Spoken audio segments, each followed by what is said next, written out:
Hi, I'm Dr. Julia Earl, and I'm a postdoctoral fellow at the National Institute for Mathematical and Biological Synthesis at the University of Tennessee. I'm an ecologist interested in connections between ecosystems. I study spatial subsidies.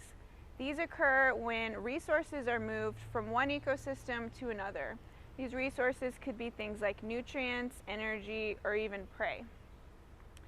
One way that animals can move spatial subsidies is that they can grow in one ecosystem and die in another. An example of this is pond breeding amphibians, which much of my work is about.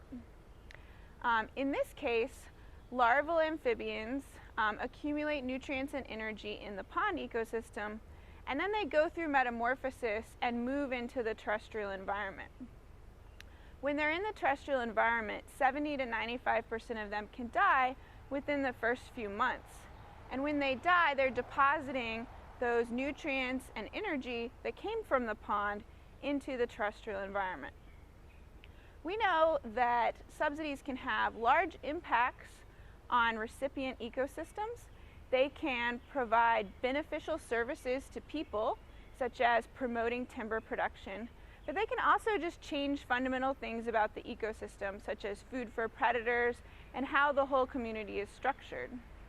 More recently, we've realized that animals can move contaminants between ecosystems. Seabirds and aquatic insects can move PCBs and mercury from aquatic ecosystems into terrestrial ecosystems, which provides potential problems for dealing with where contaminants and other waste kind of issues are going. Because of these impacts, both positive and negative, it's important for us to be able to predict where subsidies are likely to occur and how large their impacts will be.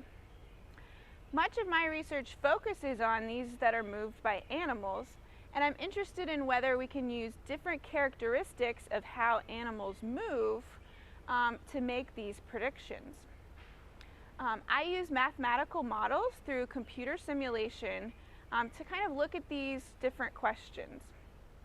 So I've been building models that look at how animals move from one ecosystem to another, and I track where those subsidies end up in the landscape.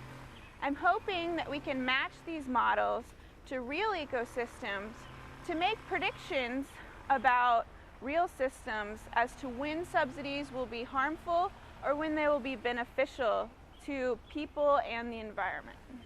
For more information about postdoctoral fellowships at the National Institute for Mathematical and Biological Synthesis, visit our website at www.nimbus.org.